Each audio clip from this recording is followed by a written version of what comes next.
Hi, this is Vive from Scrappy Media, and today I'm going to create another layout. And I'm going to be using these two pictures, one of my mom, and this is myself with my mother. And we usually, when my mom was alive, every time I took her to the doctor, we always went out and ate.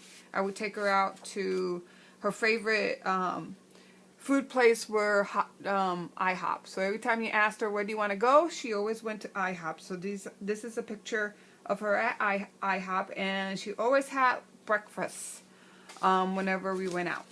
So the paper that I'm going to be using is, this is by Die Cut with a View. Now I lost the cover of this paper because I got it on a discount. But it's the paper that has a lot of the old-fashioned figures, the old-fashioned ladies. So this is the paper that I want to use for this layout. I'm also going to be using these doilies. Now this, I cut this out a long time ago with my Cricut. So this is kind of a doily that I'm going to be using. I'm also going to somehow use these flowers, and I do have a tutorial how to create these flowers, but I want to use it in this layout because they've been laying around in my stash of embellishments, and I really want to use it. I also want to use these flowers. I might put them in there somehow, but I am going to take away some of the dimension from these flowers, and the way to do that is you break it apart. So I bought these flowers at a garage sale, and actually I think I bought these at the Goodwill. So what I like to do is I like to take out some of the bulk. So you take all the pieces off, and this is another hard piece that gives it form. I usually throw that away, and then I like to use these somehow in my layout. So I'm going to be using these. I might even use some of these and may put that on in the center of these flowers, but I don't know yet. Okay. I just got this metallic gold StazOn, and I want to use this metallic gold because I have a transparency, and I have this doily here, and plus I have another set of doilies that I've purchased throughout the years, these two, and they were like the dollar bin doilies that I usually like to find and purchase them. This is also like $1 also. You find these at Michael's or Joann's. So when you go, they usually have it close to the cashier. So when you go through the cashier, just look at the bins, the stamp bins, and you always find good deals. At least I do. I always find nice little stamps that I pick up for $1. I'm also going to be using, I think I'm going to be using this Tim Holtz Stupendous or Stamp Anonymous. And this one is called City Central. This, to me, my mom was born and raised in New York. And she always was saying that she was from New York. Whenever you asked her, she always said, I'm from New York. Even though we are, my heritage is Puerto Rican. I'm 100% Puerto Rican. And I was born in New Jersey, but I did go to Puerto Rico and went to school there. She always said where she's from, she always said she was from New York. So that's why I got these papers. These papers look like they're like New York City kind of trend. And I just love the paper. Not sure if they still have it. It's been a while since I purchased these papers at my local Michael's. But I want to start using the paper stacks that I have.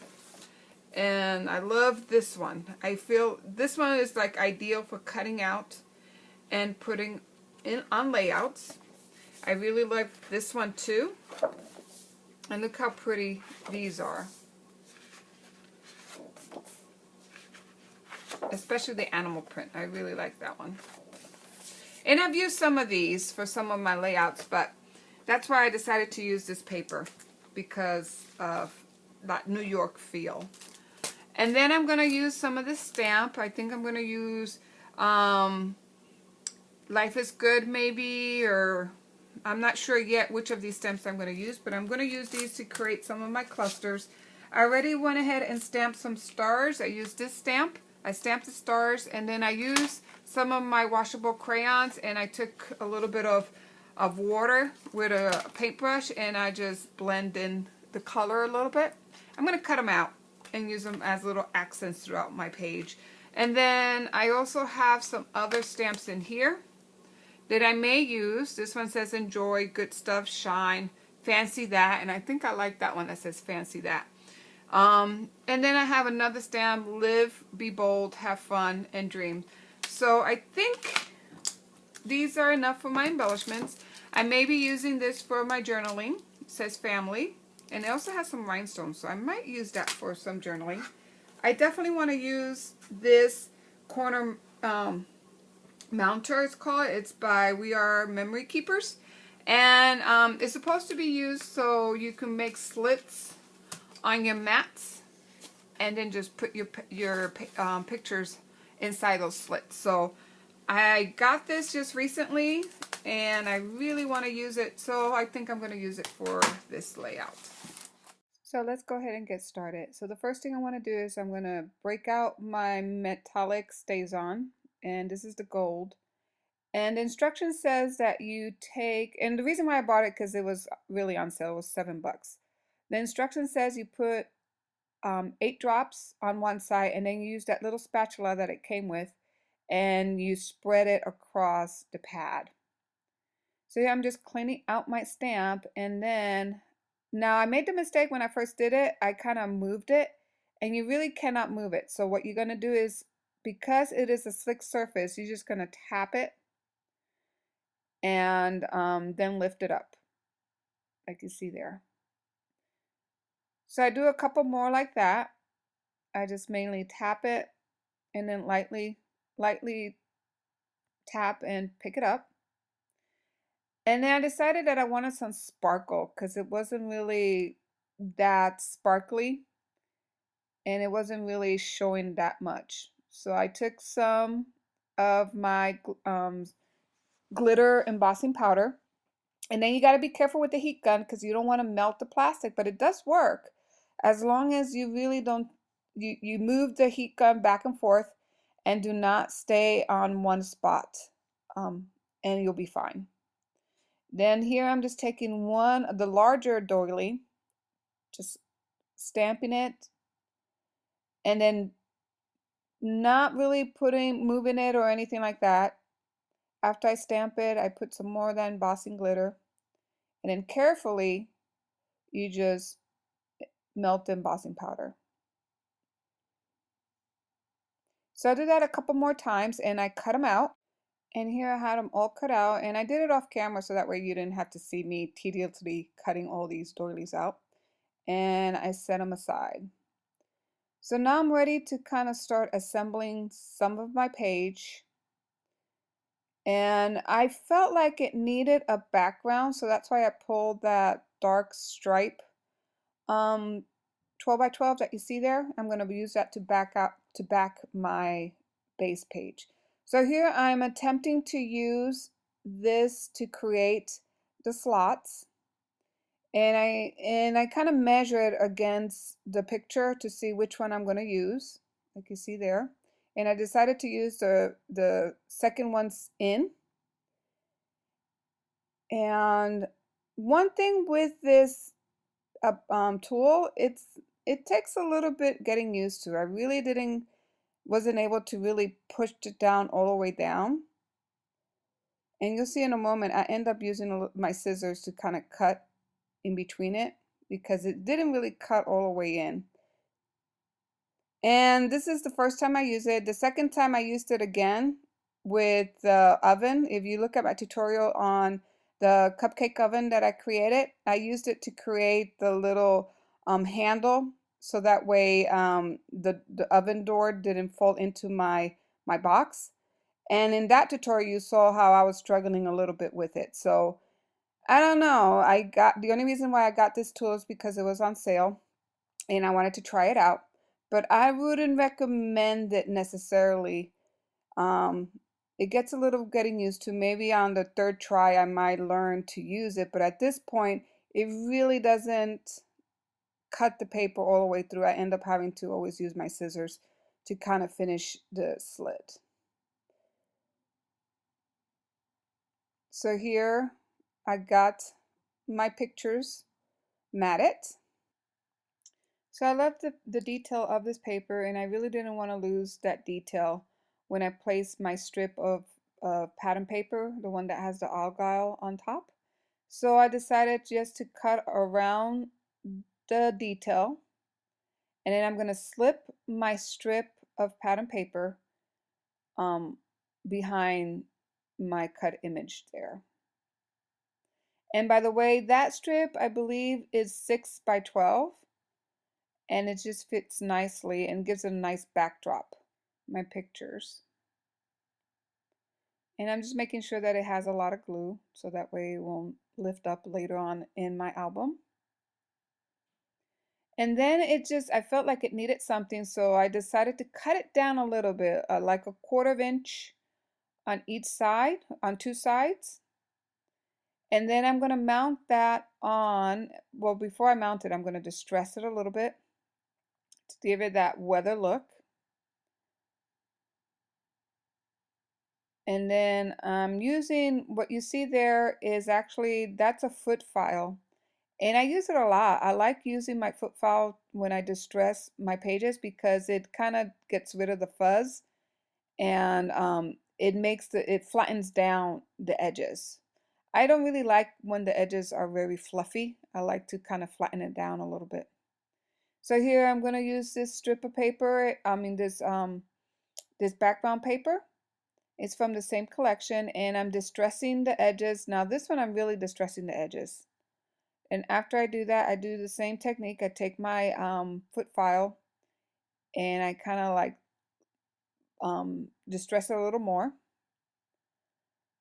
And then it just gives it that little, you don't really hardly see it, but it's just, to me, it gives it that little bit of detail. Especially when you do tear the paper like I'm doing there, and then I'm going to tear it at the sides and at the bottom on 3 corners. And actually now it looks like I only teared it at 2. I thought I teared it at 3, but I teared it at 2 corners. And then it's going to place it down.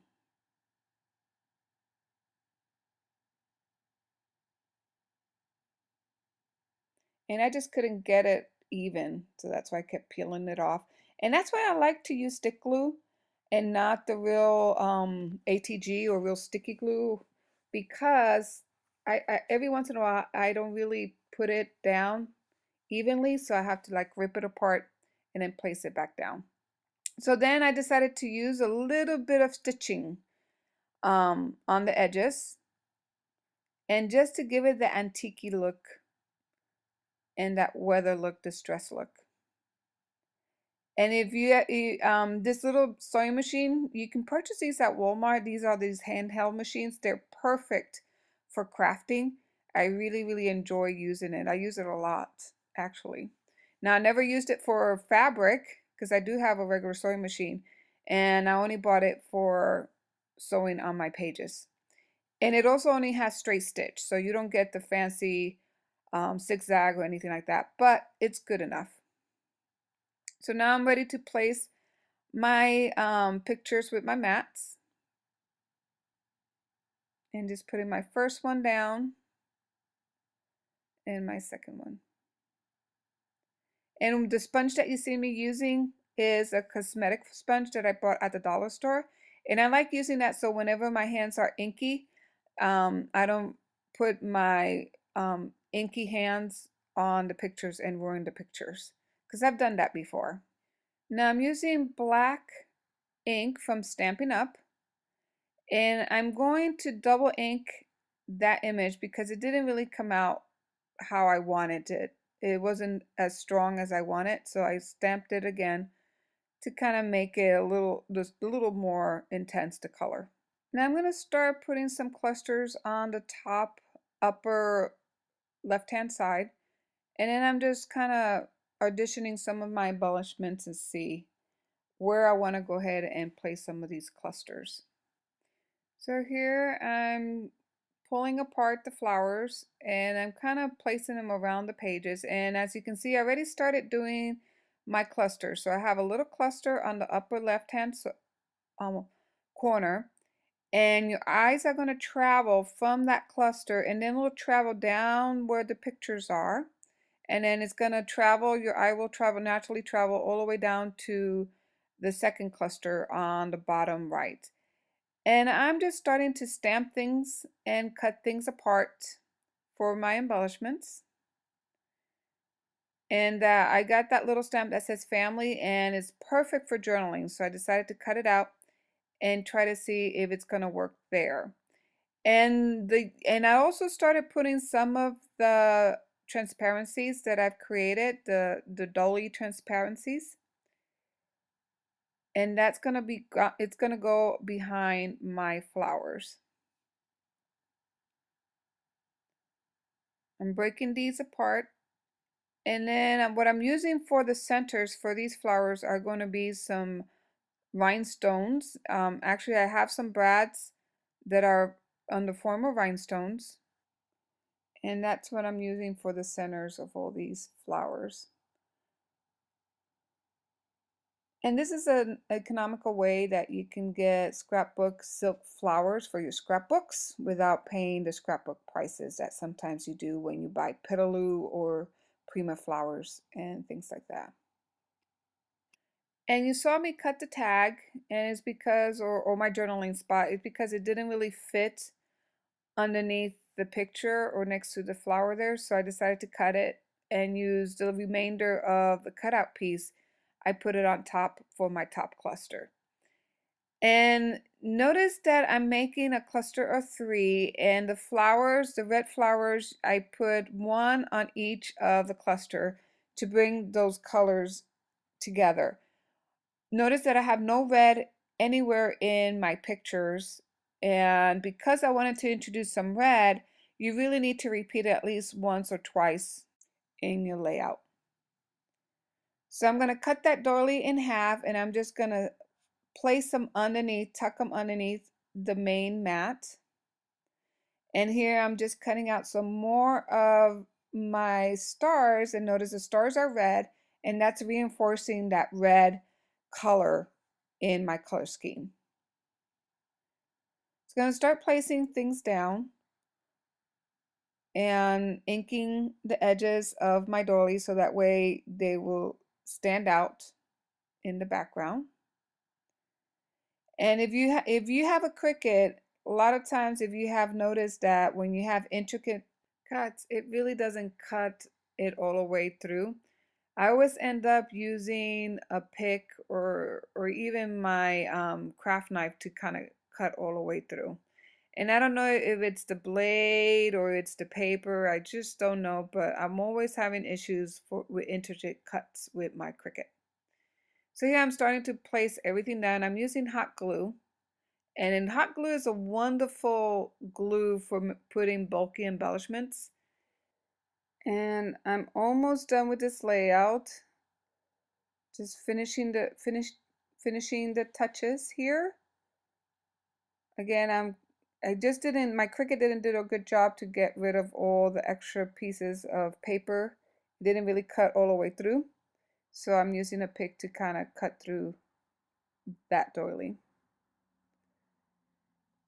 And then here I decided I wanted to put that flower, but I decided not to, and instead use my bead in the bottle paint to create some swirls around each and every cluster. Those swirls really add a touch to this page. It really gives it a little bit of elegance, I feel, and it really make it stand out. I'm still trying to use that flower, but at the end I don't end up using it. But here's a closer look at the layout, at the finished layout. And I hope you liked this tutorial, and thank you for watching. Bye now.